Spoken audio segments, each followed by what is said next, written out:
رمضان المبارک کا یہ بابرکت اور نزول قرآن کا مہینہ، رب تعالیٰ کو راضی کرنے کا مہینہ، اس مہینے میں اللہ رب العزت کی رحمت بہت زیادہ جوش میں ہوتی ہے۔ یہاں تک کہ روایتوں میں آتا ہے، اللہ کے رسول علیہ السلام نے ارشاد فرمایا کہ اللہ تعالیٰ فرماتا ہے کہ روزہ میرے لیے ہے اور اس کی جزا، اس کا بدلہ میں خود ہوں۔ یعنی روزے دار کو اللہ رب العزت روزے کے بدلے میں ملتا ہے۔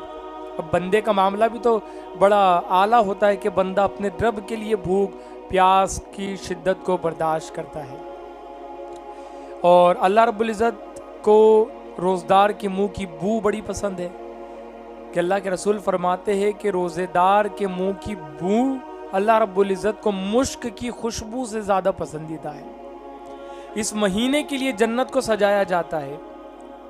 اور یہ مہینہ اتنا عظیم مہینہ ہے کہ اس مہینے میں اللہ رب العزت جنت کے تمام دروازوں کو کھول دیتا ہے، جہنم کے تمام دروازوں کو بند کر دیتا ہے۔ بخشش اور مغفرت کا مہینہ ہے۔ اور آج جس ٹاپک کے اوپر ہم بات کرنے والے ہیں وہ ٹاپک یہ ہے کہ ہمیں پتہ کیسے چلے کہ ہمارے روزے اللہ رب العزت کی بارگاہ میں قبول و مقبول ہو رہے ہیں یا نہیں ہو رہے ہیں۔ اب بندہ کسی کام کو کرتا ہے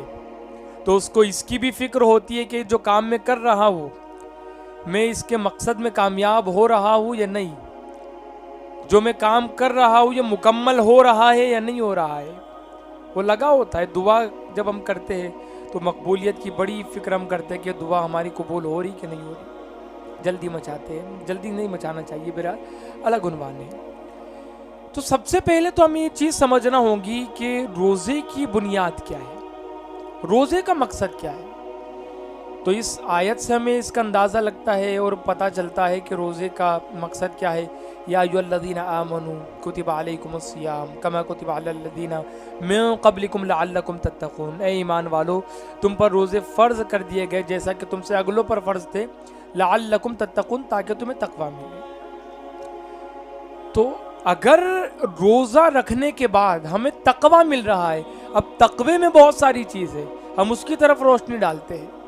اگر آپ تقوی کی طرف بڑھ رہے ہو، اب تقوی کی طرف ہم بڑھ رہے یہ بات کیسے پتا چلے؟ تو آپ دیکھیں علماء فرماتے ہیں کہ تقوی کیا ہے، تو علماء فرماتے ہیں کہ تقوی یہ ہے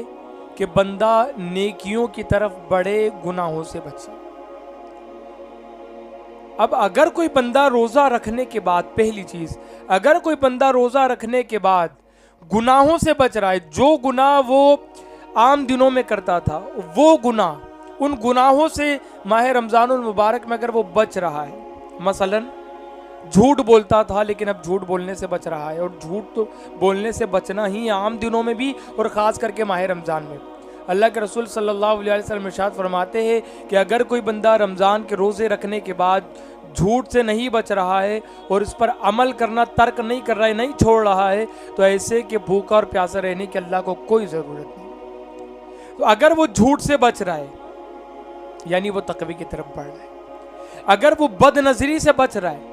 یعنی وہ تقوی کی طرف بڑھ رہا ہے، گانے سننے سے بچ رہا ہے، گالی سننے سے بچ رہا ہے، حسد چغلی سننے سے بچ رہا ہے، اس کی اس کی لگانے سے بچ رہا ہے،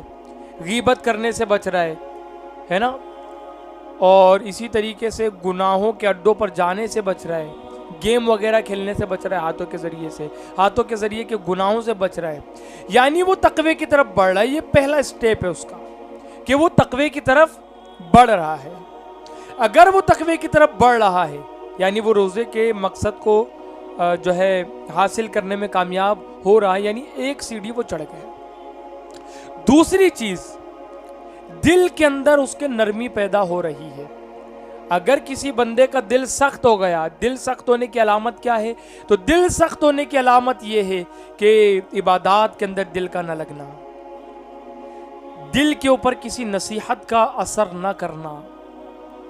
اللہ کے ذکر میں کوتاہی برتنا، یہ دل کے سخت ہونے کی علامات ہیں۔ لیکن اگر ماہ رمضان المبارک کے اندر اس کے دل میں نرمی پیدا ہو رہی ہے، اس کے دل کے اندر ذکر اللہ کی جو ہے احساس اور فیلنگز پیدا ہو رہی ہے،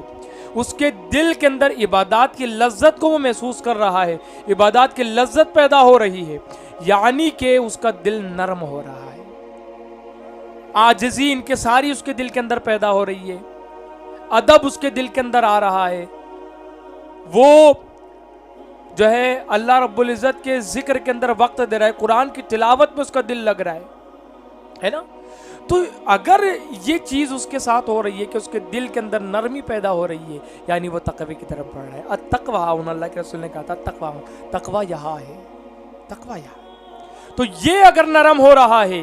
یعنی بندہ تقوی کی راہ پر گامزن ہو رہا ہے، تقوی کی طرف بڑھ رہا ہے۔ دوسری چیز، تیسری چیز اور بڑی امپورٹنٹ چیز کہ روزہ رکھنے کے بعد وہ روزہ اس کے اوپر بوجھ نہ محسوس ہو رہا ہو اس کو۔ دیکھو رمضان المبارک کے آنے کا معاملہ جو ہوتا ہے اور استقبال کا جو معاملہ ہوتا ہے اس کے اندر دو طرح کے لوگ ہوتے ہیں۔ ایک تو یہ کہ جن کو بوجھ محسوس ہوتا ہے، یار اب بھوکا پیاسا رہنا پڑے گا، یار کام پر بھی جانا ہے، روزہ بھی ہم رکھیں گے، حلق بھی سوکھتا ہے، بھوک برداشت نہیں ہوتی، یعنی بوجھ لگ رہا ہے ان کو۔ وہ روزہ تو رکھ رہے ہیں لیکن ناراضگی کے ساتھ، وہ روزہ تو رکھ رہے ہیں لیکن بوجھ اس کو سمجھ کر کے رکھ رہے ہیں۔ دوسرے نمبر کے لوگ جو ہوتے ہیں ان کے دل میں اللہ کی محبت ہوتی ہے، وہ اللہ سے بڑا پیار کرتے ہیں اور ان کے دل میں خوشی ہوتی ہے کہ اب ہم اللہ کے لیے بھوکے رہیں گے، اب ہم اپنے رب کے لیے بھوکے رہیں گے۔ ان کو بوجھ اور آر محسوس نہیں ہوتا روزہ۔ تو اگر روزہ آر اور بوجھ محسوس نہیں ہو رہا ہے، اللہ رب العزت کی محبت دل میں پیدا ہو رہی ہے، بڑی امپورٹنٹ چیز ہے۔ تقوی میں سب سے زیادہ امپورٹنٹ چیز محبت الہی ہے، عشق الہی ہے، کہ بندہ اپنے رب سے پیار کر رہا ہے اور اپنے رب کے لیے وہ بھوکا رہ رہا ہے۔ عصر کا وضو وہ کر رہا ہے، ہونٹ سوکھے ہوئے، گلا سوکھا ہوا ہے، گلا سوکھا ہوا ہے، ہونٹ بھی سوکھے ہوئے، بڑی شدت کی پیاس لگی ہوئی ہے، بندہ عصر کے وضو کے لیے حوض پر بیٹھا ہے یا وضو خانے پر وہ بیٹھا ہے، اور وہ اپنے ہاتھ میں پانی لے کر کے کلی کرتا ہے، یہاں تک پانی جا رہا ہے حلق تک، لیکن مجال کے ایک قطرہ بھی نیچے اتر جائے، یہ محبت الہی کا ثبوت ہے۔ ایک قطرہ کوئی نہیں دیکھ رہا، کوئی بھی نہیں دیکھ رہا ہے، بندہ ہے، بندے کا خدا ہے، وہ چاہے ایک گھونٹ پی سکتا ہے لیکن وہ کہتا نہیں، ایک گھونٹ کی بات کرتے ہو، ایک قطرہ بھی نیچے نہیں اترے گا، اس لیے کہ میں نے اپنے اللہ کے لیے روزہ رکھا ہے، میں اپنے اللہ کے لیے بھوکا پیاسا ہوں۔ یہ فیلنگ اگر پیدا ہو رہی ہے نا، سمجھ لو روزے مقبول ہے۔ اگر یہ چیزیں حاصل ہو رہی ہے، سمجھ لو روزے مقبول ہے۔ رمضان المبارک کے بعد بھی آپ گناہوں سے بچ رہے ہو، اسی طریقے سے یہ تینوں چیزیں آپ کے اندر پیدا ہو رہی ہے، اور رمضان المبارک کے بعد بھی آپ تقوی کی راہ پر گامزن ہو، روزے رکھنے کے بعد تو آپ گناہوں سے بچ رہے ہو، لیکن غیر ماہ رمضان میں بھی اگر آپ گناہوں سے بچ رہے ہو، سمجھ لو تمہارے روزے اللہ رب العزت کی بارگاہ میں قبول ہو گئے، اور مرنے کے بعد ان روزوں کے بدلے میں آپ کو خدا ملے گا۔ اور کیا چاہیے، خدا مل جائے سب مل گیا۔